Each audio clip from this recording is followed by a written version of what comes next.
کہاں نہیں کھینچنا ہے، وہ بھی عربی کے قاعدے ہیں میرے بھائی، تو اس کو سیکھنا پڑے گا.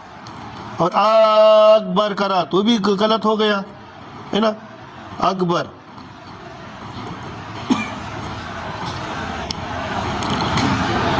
نمازیوں کی تعداد زیادہ ہونے کی صورت میں پیچھے آواز پہنچانے والے مکبروں کی اکثریت علم کی کمی کی باعث آج کل اکبر کو اکبر کہتی سنائی دیتی. اس طرح ان کی اپنی نماز بھی ٹوٹی، اور ان کی آواز پہ جو لوگ انتقالات کرتے ہیں، یعنی نماز کے ارکان ادا کرتے ہیں، ان کی نماز بھی ٹوٹ جاتی ہے. جیسا عید کی نماز ہے، جمعہ کی نماز ہے، مائک نہیں ہے، ہم نے بولے بھائی پیچھے کون آواز دے گا، تو بھائی پیچھے بھائی فلاں ہاں کچھ صفحے چھوڑ کر امام کی آواز وہاں تک نہیں جائیں گی، تو اس کو کھڑا کرو، وہ دیں گا آواز، تو اس کے پیچھے وہ اس کی آواز سن کے لوگ پھر میدانی علاقے میں عیدگاہ پہ نماز ہو رہی ہے، مائک کا انتظام نہیں ہے، اب ہم نے پیچھے میں کون آواز دے گا، فلاں سب میں فلاں کھڑا ہے وہ آواز دے گا. اب وہ بول رہا ہے اللہ، تو اس نے بولا اللہ اکبر، اس کے جتنے لوگ، اس کی بھی نماز گئی، اور اس کی آواز سن کر جتنے لوگوں نے رکوع سجود کی ان کی بھی نماز چلے گئی. سوچے ذرا، یہ شریعت ہے، طریقہ اس کا طریقہ ہے میرے بھائی. کچھ بھی کریں گے ہم، کیسا بھی کریں گے تو یہ نہیں چلنے والا. اس کو سیکھنا پڑے گا، کوشش کرنا پڑے گا، نہیں آیا زندگی بار بار کوشش کرنا پڑے گا اور اس کو درست کرنا پڑے گا. پہلی رکعت کا رکوع مل گیا تو تکبیر اولیٰ کی فضیلت پا گیا. تکبیر اولیٰ یعنی پہلی تکبیر کی بہت فضیلت ہے، یعنی پہلی رکعت کے اندر بندہ شامل ہونا مانگتا. اب اگر امام رکوع میں ہے، اس نے رکوع مل گیا اس کو، تو اس کو تکبیر تحریمہ مل گئی ہے نا، اس کی فضیلت مل جائے گی. قیام کی معنی کھڑے ہونا، یہ ہے کہ پورا قیام یہ کہ سیدھا کھڑے ہو. قیام اتنی دیر تک ہے جتنی دیر تک قرات ہے، بقدر قرات فرض قیام بھی ہے اور بقدر سنت بھی ہے. فرض وتر عیدین اور سنت فجر میں قیام فرض ہے. اگر بلا عذر صحیح کوئی یہ نمازیں بیٹھ کر ادا کرے گا تو نہ ہوں گی، جیسا کوئی کس کو تکلیف نہیں ہے اور وہ بیٹھ کے نماز پڑھ رہا ہے، تو یہ فرض کی نماز میں، سنت میں، فجر کی نماز میں قیام فرض ہے. اب اگر وہ رکوع قیام یہ نہیں کرے گا تو اس کی نماز نہیں ہوگی. ہاں کسی کو تکلیف ہے، جھک نہیں سکتا، بیٹھ نہیں سکتا، اب وہ اس کے لیے کرسی پہ بیٹھ کے خلی ایسا ہاتھ کر دیا تو اس کا رکوع ہو گیا، سجود ہو گیا. لیکن جو لوگ بیٹھنے کی قدرت رکھتے ہیں، کھڑے رہنے کی قدرت رکھتے ہیں، اب وہ بیٹھ کر نماز پڑھ رہے ہیں، فرض نماز، ہاں نفل نہیں، فرض اور فجر کی نماز وہ آگے، تو یہ نماز اس کی نہیں ہوگی. پھر سے سنیں، فرض وتر جو عشاء کی 3 رکعت ہم پڑھتے ہیں وہ، عیدین کی نماز، عید کی نماز، اور سنت فجر کی سنت بھی آ گئی اس کے اندر میں قیام فرض ہے. کیا ہے؟ کھڑے رہنا پڑے گا اس کو، اور اب نہیں کھڑے رہ سکتا، وہ اتنی کمزوری آ گئی ہے اس کو، تو اس کے لیے درست ہے. ہم جو ہے تندرست ہے، کھڑے نہیں قابل ہے، بھلے تھوڑی دیر کھڑے رہیں گے. اگر سمجھو طاقت نہیں ہے بدن میں، اتنی دیر تک طاقت ہے کہ ہم تھوڑا تو بھی کھڑے رہ سکتے ہیں تکبیر تحریمہ تک، تو اس کو کھڑے رہنا پڑے گا. نہیں کھڑے ڈائریکٹ آئے کرسی پہ بیٹھ کے نیت باندھے گا، نماز نہیں ہوگی اس کی. قیام فرض ہے.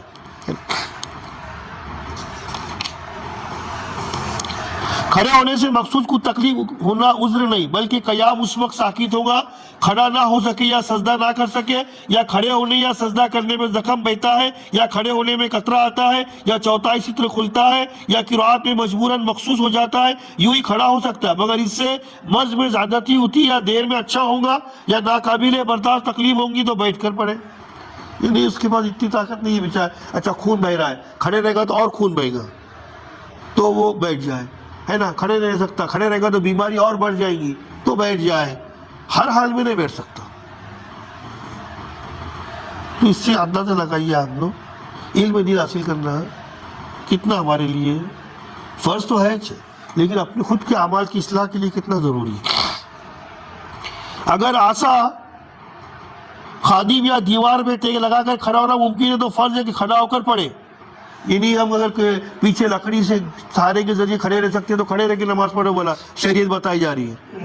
کوئی تم کو نوکر پکڑ کے کھڑے رکھے، پیچھے تمہارے کھڑا ہے، پکڑا ہے تم کو، تو کھڑے رہ کے نماز پڑھو، شریعت بتا رہی ہے. سمجھے؟ تو یہ قیام فرض ہے.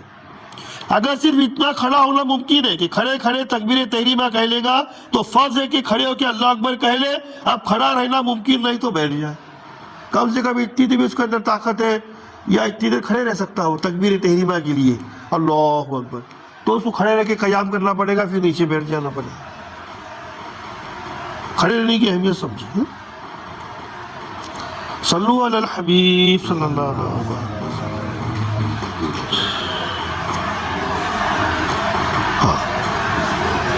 بعض مسجد میں کرسیوں کا انتظام بھی ہوتا ہے، بعض بوڑھے وغیرہ ان پر بیٹھ کے نماز پڑھتے ہیں، حالانکہ چل کر آئے ہوتے ہیں، نماز کے بعد کھڑے کھڑے بات چیت بھی کر لیتے ہیں. ایسے لوگ اگر بغیر اجازت شرعی بیٹھ کے نماز پڑھیں گے تو ان کی نمازیں نہ ہوگی.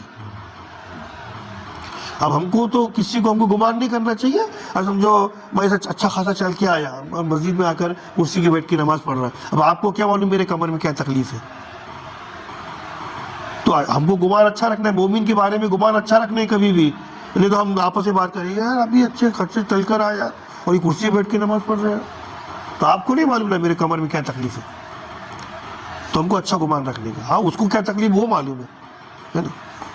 لیکن ایسے لوگوں نے جو بیٹھ کے نماز پڑھتے ہیں وہ علماء اکرام سے مفتی سے اپنا مسئلہ پوچھ لینا چاہیے، دیکھو میں بیٹھ کے پڑھ سکتا کہ نہیں پڑھ سکتا میں، ہے نا. کھڑے ہو کر پڑھنی قدرت ہو جب بھی بیٹھ کے نفل پڑھ سکتا ہے، مگر کھڑے ہو کر پڑھنا افضل ہے. یعنی نفل نماز جو ہے اکثر نفل نماز کا بھی اچھے خاصے بھی لوگ کیا سمجھتے ہیں کہ بیٹھ کے پڑھنے کا، بیٹھ کے پڑھنے میں آدھا ثواب ہے بھائی. کھڑے رہ کے نماز پڑھیں گے نفل تو پورا ثواب ملے گا، جیسا کھڑے رہ کے 100 نیکی ملنے والی، اور تم لوگ نفل نماز بیٹھ کے پڑھیں گے تو 50 نیکی ملے گی. تو 50 نیکی کیوں گھلانے گی؟ بیٹھ کھڑے رہ کے پڑھو نفل نماز بھی. نفل نماز بیٹھ کے پڑھنا ضروری نہیں ہے، کھڑے رہ کے پڑھنا چاہیے. اور بھی بہت مسئلے مسائل ہیں، تھوڑا یہ آپ بھی کتابیں یہ رہتی ہیں، آپ پر ہندی میں کتاب بھی ہے، تھوڑا پڑھا کرے روزانہ رمضان کے بعد بھی. نہیں اس میں جو کچھ سمجھا تو میرے کو پوچھ لیے، کسی عالم کو پوچھ لے، ہے نا، اور اس کو پوچھ کر یاد کرنے کی کوشش کرے، اس کی اپنے اعمال کی اصلاح کرے. صلو علی الحبیب صلی اللہ علیہ محمد صلی اللہ علیہ وسلم. درود شریف پڑھیں. اللہم پڑھانا قبول فرمائے. یا اللہ اس کی برکتیں ہم سب کو دونوں جہاں میں نصیب فرما، ہم سب کو استقامت عطا فرما، ہم سب کو یا اللہ اپنی اعمال کی اصلاح کرنے کی توفیق عطا فرما. یا اللہ کرے ہم سب کو اپنے اعمال کی اصلاح کرنے کی توفیق عطا فرما، ہم سب کو اپنے اعمال کی اصلاح کرنے کی توفیق عطا فرما. یا اللہ کریم ہمارے ٹوٹے پھوٹے اعمال سے تو راضی ہو جائے. اور یا اللہ رمضان کا مہینہ ہے، ابھی 1 دن کے بعد آخری عشرہ چلے گا، 2 عشرے تو ختم ہو گئے. یا اللہ اب جو 9-10 دن بچیں گے یا اللہ اس میں ہم کو کثرت کے ساتھ تیری عبادت کرنے، قرآن کی تلاوت کرنے، درود پاک پڑھنے کی توفیق عطا فرما.